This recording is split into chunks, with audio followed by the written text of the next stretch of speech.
ये मार्केट जो है वहां पर भी इस कंपनी की काफी बढ़िया डिमांड है। तो कहीं ना कहीं ये आईपीओ काफी बढ़िया अट्रैक्टिव नजर आ रहा है इन्वेस्ट करने में बाकी 3-4 आईपीओ से। वेल अभी तक एक के बाद एक बड़े बड़े आईपीओ लॉन्च होते गए। सबसे पहले मेन बोर्ड का आईपीओ JNK इंडिया लिमिटेड, साथ साथ जो एसएमई सेगमेंट है वहां पर भी 3 बड़े बड़े आईपीओ लॉन्च हुए, जिसमें से सबसे पहले शिवम केमिकल्स, वारिया क्रिएशंस और अब आया एमफोर्स ऑटोटेक लिमिटेड। लेकिन अब 25 अप्रैल यानी कि आज को सारे के सारे आईपीओ क्लोज होने चाह रहे। तो क्या होने चाहिए इन सारे के सारे आईपीओ के ऊपर फाइनल डिसीजन जानेंगे हम आज के इस वीडियो में। सारे के सारे आईपीओ के ग्रे मार्केट, प्रीमियम और सब्सक्रिप्शन के ऊपर आज के इस वीडियो में हमारी नजर रहेगी। साथ साथ क्या इसकी लास्ट डे स्ट्रेटेजी होनी चाहिए, क्या इस आईपीओ में इन्वेस्ट करना चाहिए या नहीं, कौन से आईपीओ में इन्वेस्ट करें, लिस्टिंग के लिए करें या फिर लॉन्ग टर्म के लिए, सारी जानकारी आज के इस वीडियो में लेंगे। तो बस इस वीडियो के अंत तक बने रहेगा। छोटा सा वीडियो होने वाला है लेकिन काफी ज्यादा इन्फॉर्मेटिव और मजेदार होने वाला है। तो वेल बिना एक भी सेकंड गवाए फटाफट शुरू कर देते हैं इस वीडियो को।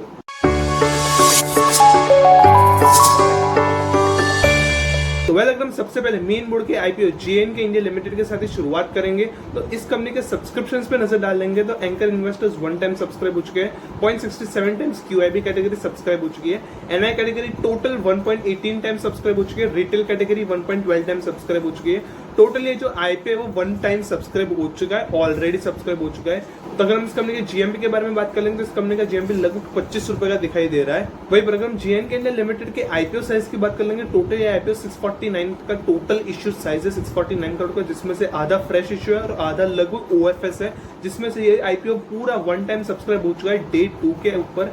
डे 2 के ऊपर इस कंपनी ने शानदार यहाँ पर जो परफॉर्मेंस है वो दिया। साथ से इस कंपनी का GMP में भी काफी बढ़िया ग्रोथ हुआ है, 25 रुपीज का GMP हुआ है, लगभग 6% इसकी लिस्टिंग गेन्स मिल सकते हैं इस कंपनी में इन्वेस्ट करके। लगभग 440 रुपए पर इस कंपनी की एस्टिमेटेड लिस्टिंग हो सकती है।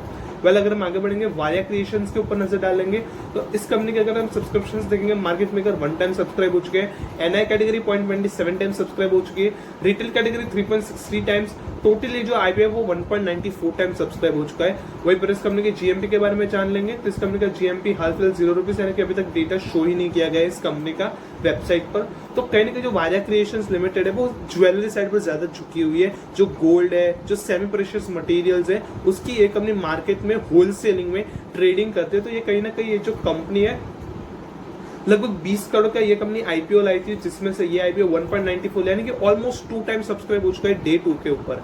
वही पर अगर हम आगे बढ़ेंगे इस कंपनी के GMP को देख लेंगे तो GMP हाल फिलहाल 0 रुपीज का दिखाई दे रहा है। तो यहाँ पर कहीं ना कहीं GMP वाइज इस कंपनी का जो डिसीजन है वो हम नहीं ले सकते। वेल अगर हम आगे बढ़ेंगे दूसरी कंपनी के ऊपर नजर डालेंगे जो कि है एमफोर्स ऑटोटेक लिमिटेड, जो कि काफी बढ़िया कंपनी है। एंकर इन्वेस्टर्स 1 टाइम सब्सक्राइब हो चुके हैं, मार्केट मेकर 1 टाइम सब्सक्राइब हो चुके हैं, QIB कैटेगरी 3.50 टाइम सब्सक्राइब हो चुकी है, NI कैटेगरी 107.17 टाइम सब्सक्राइब हो चुकी है, रिटेल कैटेगरी 87.16 टाइम सब्सक्राइब हो चुकी है। टोटल ये जो आईपीओ है 67 टाइम सब्सक्राइब हो चुका है। वही पर अगर हम GMP की बात कर लेंगे तो GMP हाल फिलहाल 110 रुपीज का चलता हुआ नजर 110 रुपीज का चलता हुआ नजर आ रहा है। लगभग 112% के एस्टिमेटेड लिस्टिंग गेन्स इस कंपनी में इन्वेस्ट करके आपको मिल सकते हैं। 208 रुपए की इसकी एस्टिमेटेड लिस्टिंग प्राइस बताई जा रही है। तो एमफोर्स ऑटोटेक लिमिटेड एक ऐसी कंपनी है जो कि रेसिंग कार्स, SUVs, XUVs के जो ट्रक्स के जो इंजन के स्पेयर पार्ट्स होते हैं, इंजन के पार्ट्स होते हैं, गियर शिफ्टर्स, गियर्स, ये सारे के सारे जो पार्ट्स है वो एक कंपनी मैन्युफैक्चर करती है और साथ ही साथ सप्लाई भी करती है। तो ये कंपनी वैसे तो 2012 में इनकॉर्पोरेट हुई और काफी बढ़िया कंपनी लगभग 53 करोड़ का आईपीओ लॉन्च करने जा रही है, जो कि लगभग 67 टाइम सब्सक्राइब हो चुका है, जो कि काफी बढ़िया बात है। मार्केट में इस कंपनी की डिमांड है। ग्रे मार्केट जो है वहां पर भी इस कंपनी की काफी बढ़िया डिमांड है। तो कहीं ना कहीं ये आईपीओ काफी बढ़िया अट्रैक्टिव नजर आ रहा है इन्वेस्ट करने में बाकी 3-4 आईपीओ से। वेल अगर हम आगे बढ़ेंगे दूसरी कंपनी के ऊपर नजर डालेंगे जो कि शिवम केमिकल्स लिमिटेड, लगभग 20 करोड़ का आईपीओ है, जहां पर इस कंपनी के सब्सक्रिप्शंस नजर डालेंगे तो 1 टाइम मार्केट मेकर सब्सक्राइब हो चुके हैं, 0.93 times NI category, 2.97 times retail category subscribe हो चुके हैं। टोटली आईपीओ 1.95 टाइम सब्सक्राइब हो चुका है। अगर हम इस कंपनी के GMP के बारे में जान लेंगे तो GMP भी हाल फिलहाल इस कंपनी का डेटा अगेन शो नहीं किया गया है वेबसाइट पर। तो कहीं ना कहीं हम मान के चल रहे कि Shivam chemicals limited 2 times already subscribe हो चुका है डे 2 के ऊपर। वहीं पर ये जो कंपनी वो केमिकल सेक्टर पे, केमिकल साइड पे मौजूद है, केमिकल साइड के सारे जो तामझाम है वो ये कंपनी करती है।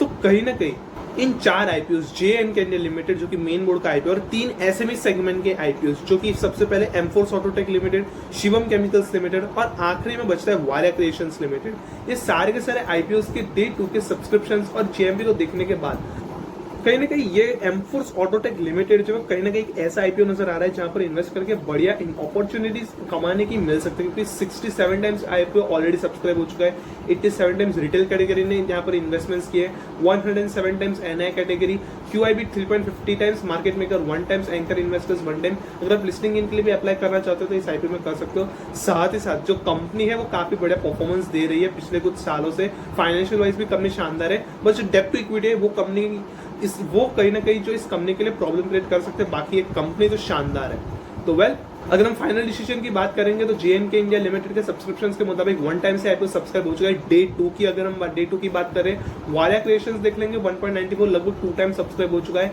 Emmforce Autotech Limited again 67 times total IPO subscribe हो चुका है। और शिवम केमिकल्स की बात कर लेंगे वो भी 1.95 यानी कि 2 टाइम्स ऑलरेडी सब्सक्राइब हो चुका है। तो डे 2 के ऊपर ये थे लेटेस्ट ग्रे मार्केट का प्रीमियम और सब्सक्रिप्शंस। अगर फाइनल डिसीजन की बात करें तो एक एमफोर्स ऑटोटेक और JNK इंडिया लिमिटेड कहीं ना कहीं इन्वेस्टमेंट्स के लिए चॉइस बन सकती है, मीडियम से लॉन्ग टर्म के और लिस्टिंग इन दोनों के लिए। कोई वारिया क्रिएशंस है और शिवम केमिकल्स लिमिटेड है, वो आप रिस्की इन्वेस्टर्स के लिए चॉइस मान सकते हो। रिस्की इन्वेस्टर्स इस आईपीओ में अप्लाई कर सकते हैं, अगर आप रिस्क लेने के लिए रेडी हो तो आप अप्लाई कर सकते हो। बाकी एमफोर्स ऑटोटेक और JNK इंडिया लिमिटेड जो सेफ इन्वेस्टर्स है उनके लिए चॉइस कहीं ना कहीं बन सकती है। तो कहीं ना कहीं आशा करते हैं कि इस वीडियो में दी गई मतलब से जानकारी 4 बड़े आईपीओस के लेटेस्ट ग्रे मार्केट का प्रीमियम और सब्सक्रिप्शन और साथ ही साथ फाइनल डिसीजन अप्लाई करे या नहीं आपको पसंद आएगी। और ऐसे रेगुलर वीडियो अपडेट्स के लिए इस वीडियो को लाइक और चैनल को सब्सक्राइब कर लीजिए, ताकि ऐसे ज्यादा वीडियोस की जानकारी आपको रेगुलरली हमारी तरफ से मिलते रहे और आप एक भी अपडेट्स हमारी तरफ से मिस ना करें।